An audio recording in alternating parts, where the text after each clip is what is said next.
सभी भाई बहनों को मेरा नमस्कार है। आप सभी का हमारे चैनल लाइफ सक्सेस पर बहुत बहुत स्वागत है। आज आप सभी को मकर संक्रांति की हार्दिक शुभकामनाएं। भगवान करे आप अपने लक्ष्य को प्राप्त करें और हमेशा ही आगे को बढ़ते रहें। आज हम इस क्लास में घटना चक्र से रचना एवं रचनाकारों से संबंधित प्रैक्टिस को आगे बढ़ाते हैं, जो कि TGT, PGT, LT grade Hindi से अन्य परीक्षाओं में पूछे गए बहुत ही महत्वपूर्ण प्रश्न हैं, जो कि आने वाली टीजीटी, पीजीटी परीक्षा की दृष्टि से बहुत ही महत्वपूर्ण हैं। इसलिए इन्हें बीच में स्किप करने की बिल्कुल भी गलती न करें। अगर आपको हमारी ये प्रैक्टिस अच्छी लगे तो इसे लाइक करें एंड ऐसी ही निरंतर प्रैक्टिस करने के लिए इस चैनल को सब्सक्राइब करें। हम निरंतर शाम को 7 बजे हिंदी साहित्य और दोपहर को संविधान से संबंधित दोपहर को 12 बजे संविधान से संबंधित महत्वपूर्ण प्रैक्टिस हल करते हैं। तो चलो आज की प्रैक्टिस शुरू करते हैं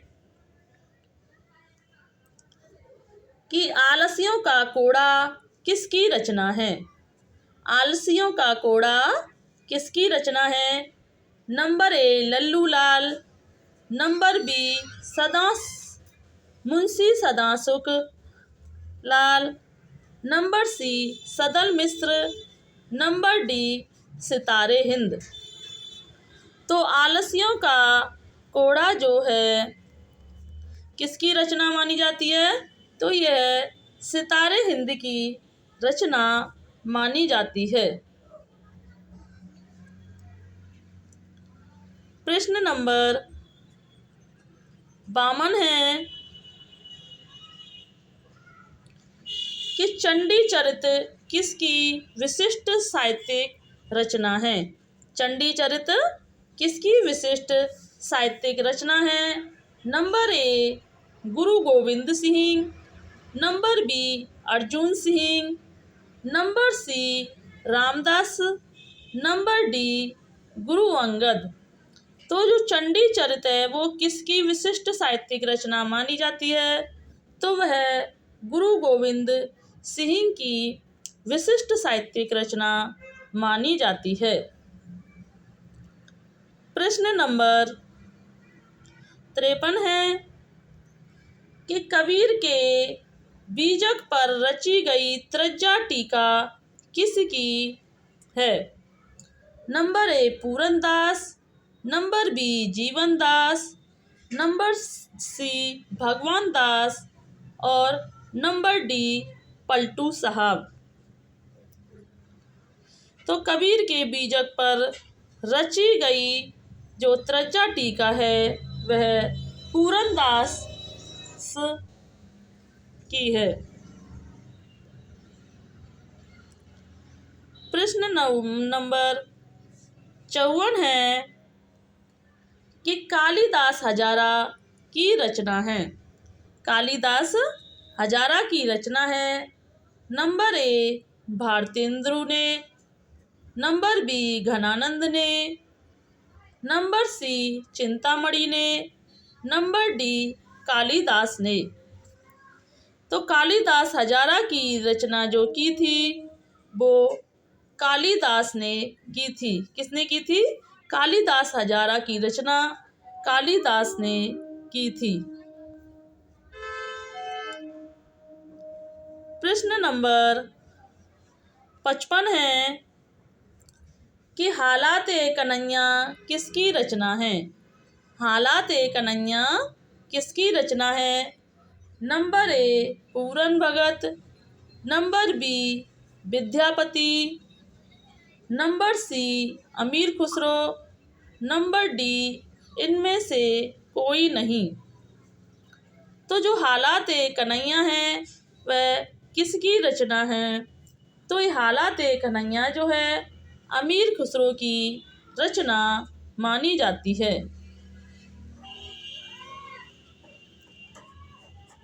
प्रश्न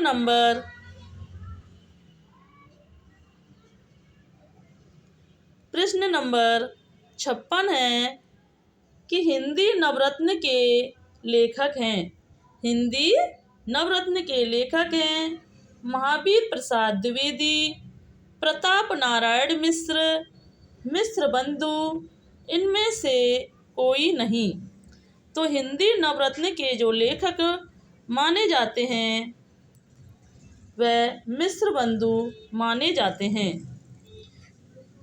और हिंदी नवरत्न की जो रचना है वो 1910 में की गई थी। इनसे संबंधित महत्वपूर्ण बिंदुओं को देखते हैं कि हिंदी भाषा के मानकीकरण की दृष्टि से 20वीं सदी का प्रथम चरण अत्यंत महत्वपूर्ण है। इस काल में जिन विद्वानों ने सक्रिय भूमिका निभाई उनमें मिश्र बंधु, गणेश बिहारी, श्याम बिहारी और मिश्र बिहारी, ये 3 भाई सर्वोपरि हैं।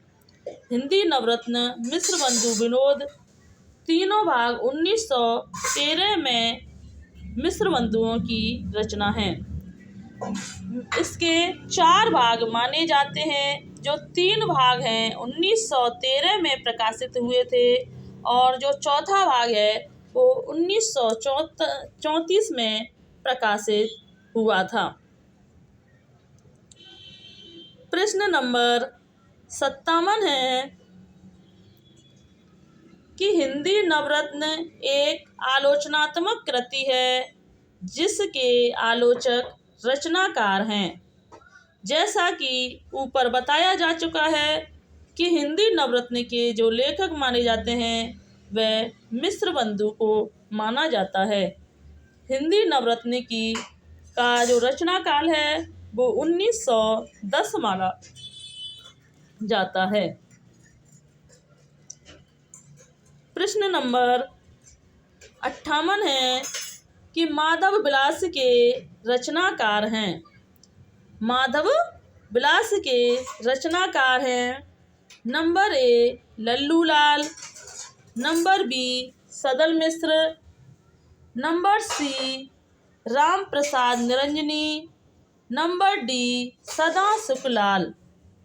तो माधव विलास के जो रचनाकार माने जाते हैं वह लल्लू लाल को माना जाता है। किसको? लल्लू लाल को माधव विलास का रचनाकार माना जाता है। इनसे संबंधित महत्वपूर्ण बिंदुओं को देखते हैं कि माधव विलास 1817 में रचनाकार लल्लू लाल हैं। इनकी अन्य प्रमुख रचना सिंहासन बत्तीसी, बेताल पच्चीसी, 1801 माधवो नल, 1801 शकुंतला, 1801 प्रेम सागर 1801 में रचित मानी जाती हैं। सदल मिश्र की चंद्रावती अथवा नासिकेत उपाख्यान को संस्कृत खड़ी बोली में अनुदित की गया। राम प्रसाद निरंजनी ने योग वशिष्ठ एवं सदा सुखलाल ने सदा सुख सागर की रचना की थी।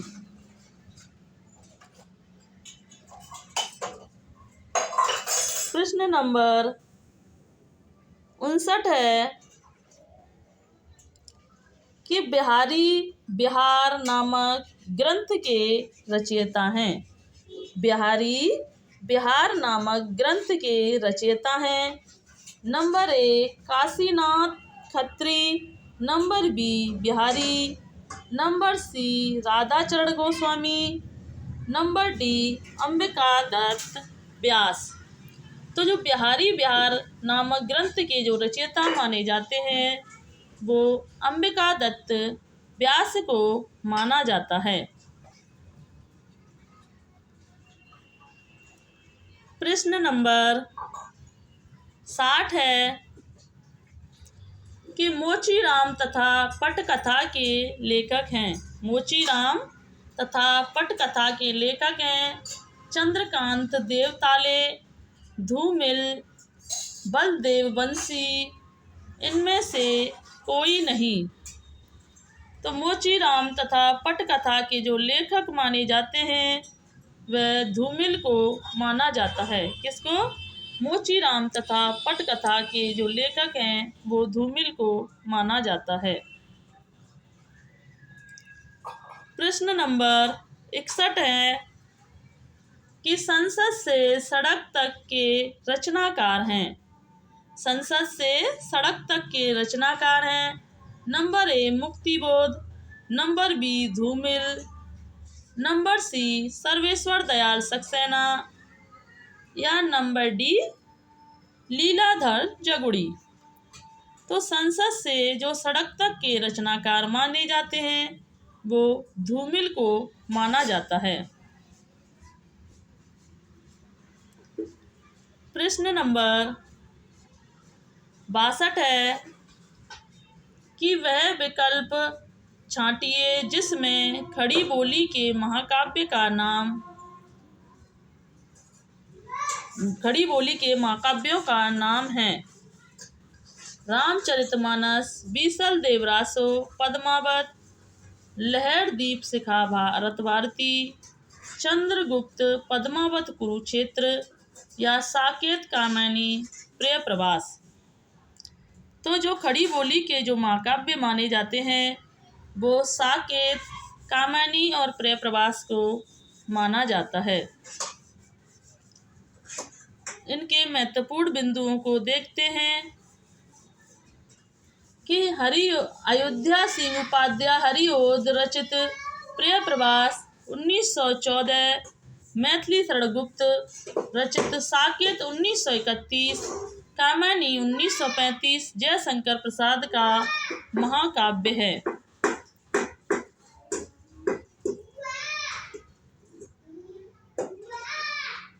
प्रश्न नंबर 63 है इनमें से कौन सी नागार्जुन द्वारा रचित नहीं है?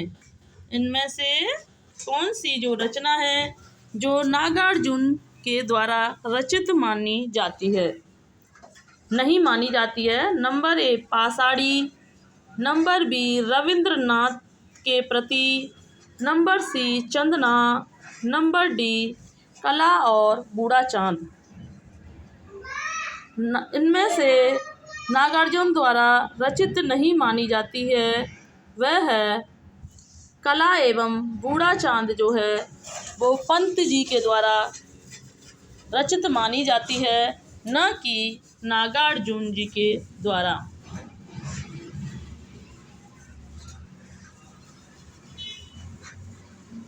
प्रश्न नंबर 64 है निम्न में से हिंदी साहित्य का अतीत किसने लिखा था? Number A Vishwanath Tiwari, number B Acharya Vishwanath Mishra, number C doctor Ram Kumar Verma या नंबर डी राहुल साकृत्यायन। तो हिंदी साहित्य का जो अतीत लिखा था वो आचार्य विश्वनाथ प्रसाद मिश्र ने लिखा था। प्रश्न नंबर 65 है कि हिंदी साहित्य का अतीत भाग 1, भाग 2 साहित्य इतिहास ग्रंथ के लेखक हैं। तो जैसे कि ऊपर बताया जा चुका है कि विश्वनाथ प्रसाद मिश्र जो हैं हिंदी साहित्य अतीत के लेखक माने जाते हैं। प्रश्न नंबर 66 है कि हिंदी साहित्य का अतीत नामक इतिहास ग्रंथ के रचनाकार हैं। यह क्वेश्चन फिर से रिपीट हो चुका है कि विश्वनाथ प्रसाद मिश्र जो हैं इसके रचनाकार माने जाते हैं। यह प्रश्न जो है हमारे द्वारा बनाए गए नहीं हैं बल्कि यह परीक्षाओं में पूछे गए प्रश्न हैं जो कि किसी न किसी परीक्षाओं में यह बार बार पूछे गए हैं। इसलिए आने वाली परीक्षाओं की दृष्टि से भी यह बहुत महत्वपूर्ण है। इसलिए ऐसी निरंतर प्रैक्टिस बनाए रखने के लिए हमारे चैनल को सब्सक्राइब करें। आत्मबोध किसकी रचना है? आत्मबोध किसकी रचना है? Number A Jalandhar Nath, number B Gorakhnath, number C Machhendra Nath, number D इनमें से कोई नहीं। आत्मबोध किसकी रचना मानी जाती है? तो आत्मबोध जो है गोरखनाथ की रचना मानी जाती है। किसकी? आत्मबोध जो है गोरखनाथ जी की रचना मानी जाती है।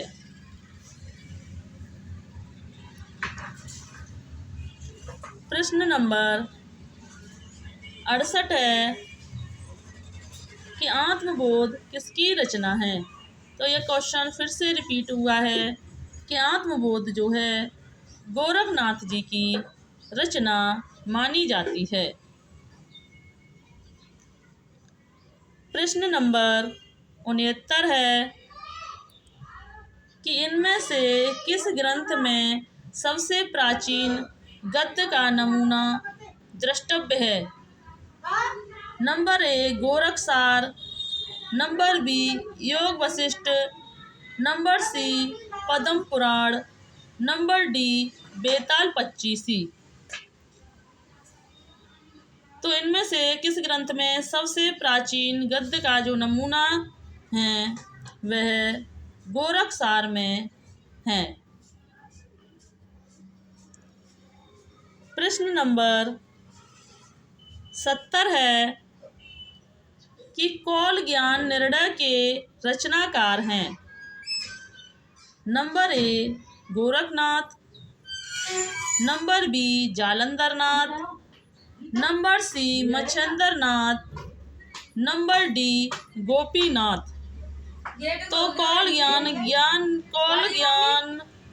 निर्णय के रचनाकार माने जाते हैं तो वह हैं मच्छेंद्र नाथ जो हैं कौल ज्ञान के लेखक माने जाते हैं।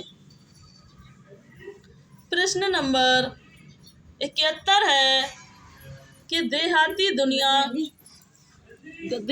दुनिया के रचनाकार माने जाते हैं पद्मलाल, पुन्नालाल बख्शी, हजारी प्रसाद द्विवेदी, शिव पूजन साहे या बलभद्र दीक्षित।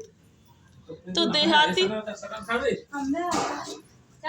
देहाती दुनिया के जो रचनाकार माने जाते हैं वह शिव पूजन साहे को माना जाता है।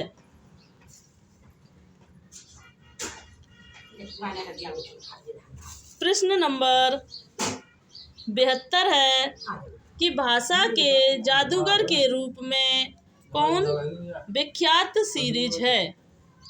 नंबर ए शिव पूजन साहे, number B Bechain Sharma Ugra, number C Jainendra Kumar, number D Yashpal. तो भाषा जादूगर के रूप में कौन विख्यात सीरीज है? तो वह है भाषा के जादूगर के रूप में शिव पूजन साहे को जाना जाता है। प्रश्न नंबर 73 है कि संदर्भ के लेखक हैं। Number A doctor Vinay, number B Doodhnath Singh, number C Shri Ram Verma, number D इनमें से कोई नहीं है। तो संदर्भ के जो लेखक माने जाते हैं वो इनमें से किसी को नहीं माना जाता है। प्रश्न नंबर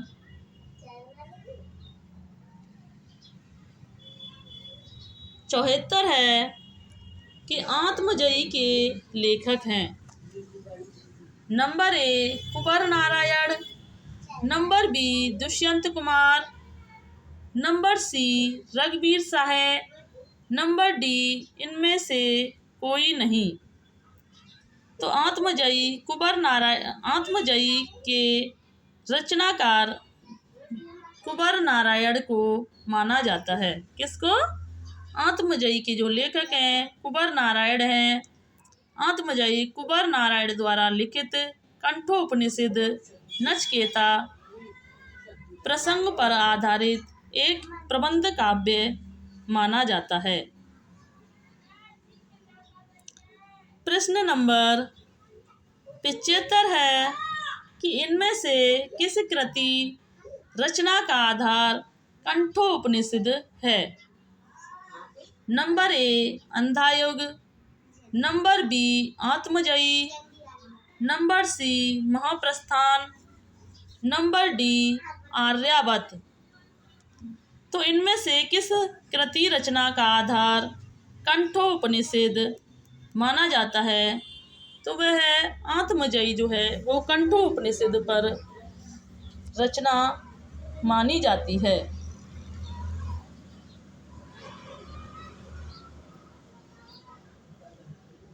प्रश्न नंबर 76 है कि इनमें से कुंवर नारायण का काव्य संग्रह है। नंबर ए मछली घर, नंबर बी धूप के धान, नंबर सी उत्सवा, नंबर डी हाशिए का गवाह। तो इनमें से जो कुंवर नारायण का जो काव्य संग्रह माना जाता है वह हाशिए का गवाह जो है कुंवर नारायण जी का काव्य संग्रह माना जाता है। जबकि मछलीघर जो है विजय देव नारायण शाही जी की रचना है। धूप के धान गिरजा कुमार माथुर जी की रचना मानी जाती है। प्रश्न नंबर 77 है कि लुकमान अली किसकी काव्य रचना है। लुकमान अली किसकी काव्य रचना है। Number A Mani Madhukar, number B Leeladhar Jagudi, number C Saumitra Mohan, number D Manglesh Dabral. तो जो लुकमान अली है वह सौमित्र मोहन की रचना मानी जाती है।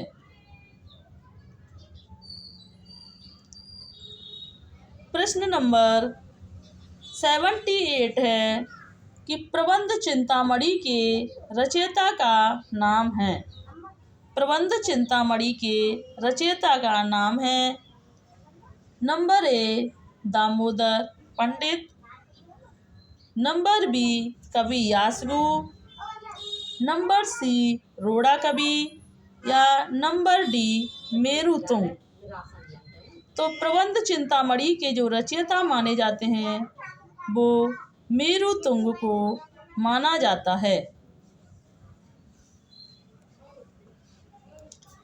जयचंद्र प्रकाश के रचनाकार हैं।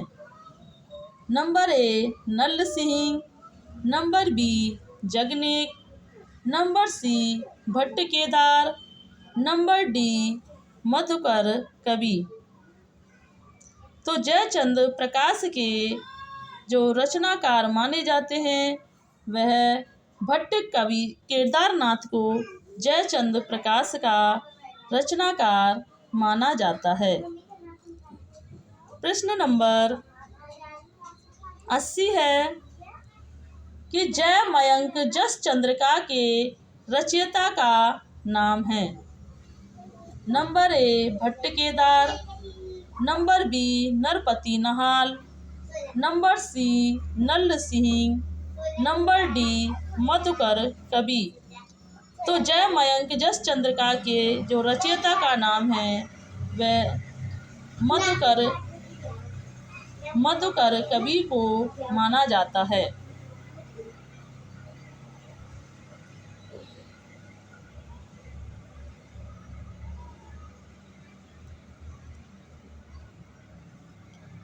प्रश्न नंबर 81 है कि अपराजिता के लेखक हैं।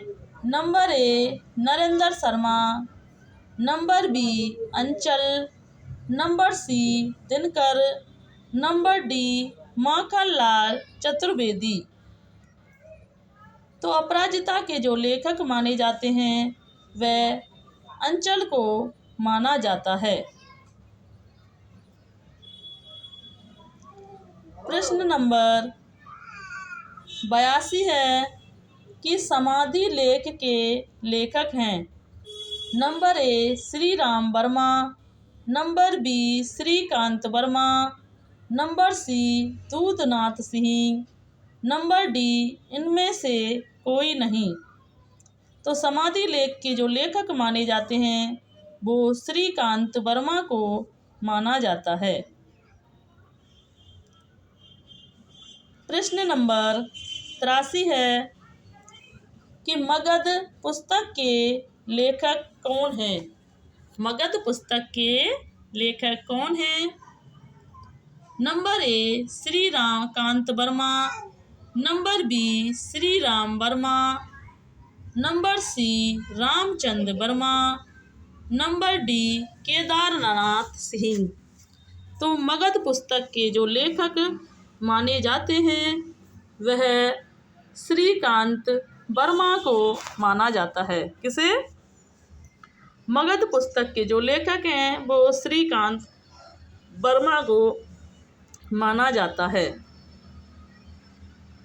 प्रश्न नंबर 84 है कि मगध कविता संग्रह के रचयिता हैं।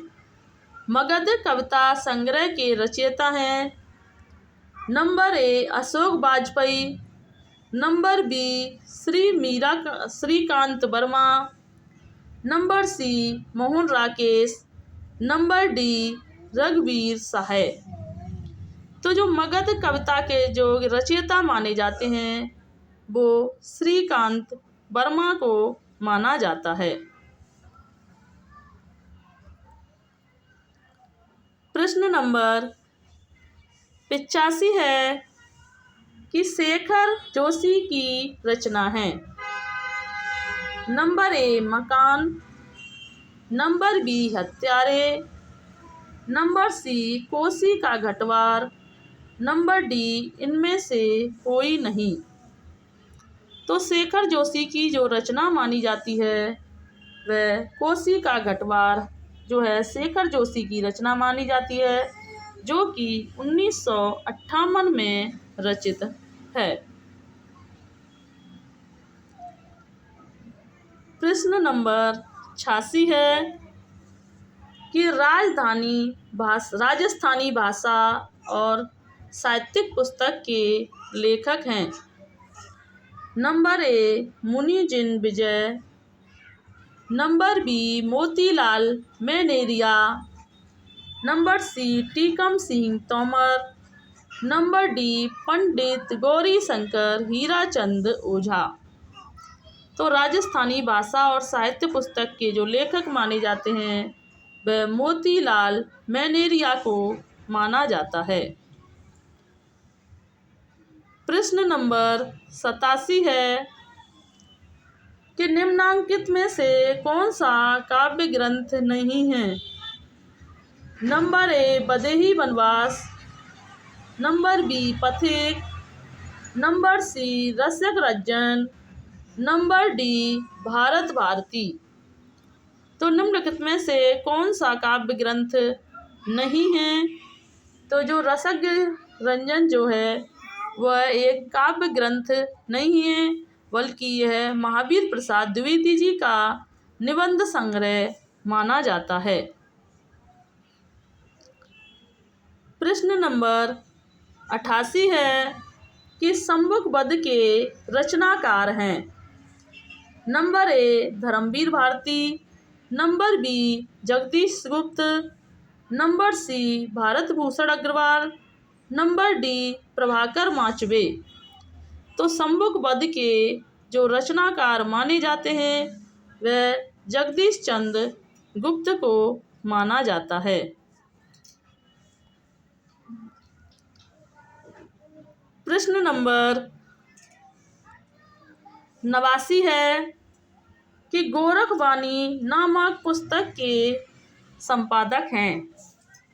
Number A Hazari Prasad Dwivedi, number B doctor Bhagirath Mishra, number C doctor Pitambar Dutt Barthwal, number D इनमें से कोई नहीं। तो गोरखवाणी नामक पुस्तक के संपादक माने जाते हैं डॉक्टर पीताम्बर वरदयाल। प्रश्न नंबर 90 है कि एकलव्य नामक कृति के लेखक हैं। Number A Bhagwati Charan Verma, number B Ram Kumar Verma, number C Nand Dulare Vajpeyi, number D इनमें से कोई नहीं। तो जो एकलव्य नामक कृति के जो लेखक माने जाते हैं वह राम कुमार वर्मा को माना जाता है। राम कुमार वर्मा का जन्म 1905 ईस्वी में हुआ था।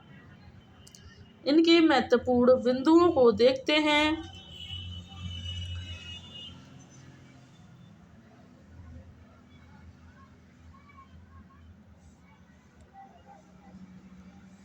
कि एकलव्य नामक काव्य कृति के लेखक राम कुमार वर्मा हैं। इनकी अन्य काव्य कृतियाँ उत्तरायण जो अहिल्या है आदि, इनके प्रमुख नाटक संग्रह पृथ्वीराज की आंखें, रेशमी टाई, चारू मित्रा, विभूति, सप्तकिरण, रूपरंग, रजत रश्मि, दीपदान, ऋतुराज, रिमझिम, इंद्रधनुष, पांचजन्य, कौमुदी महोत्सव, मयूरपंख, जूही के फूल आदि हैं। एक है जूही की कली जो कि निराला जी की रचना मानी जाती है, और यह है जूही के फूल जो कि राम कुमार वर्मा द्वारा रचित नाटक माना जाता है। तो आज की प्रैक्टिस को हम यहीं समाप्त करते हैं। कल 91 से स्टार्ट करेंगे। आज इसे यहीं समाप्त करते हैं। अगर आपको हमारी यह प्रैक्टिस अच्छी लगी हो तो इसे लाइक करें और निरंतर प्रैक्टिस करने के लिए हमारे चैनल को सब्सक्राइब करें एंड शेयर करें। धन्यवाद।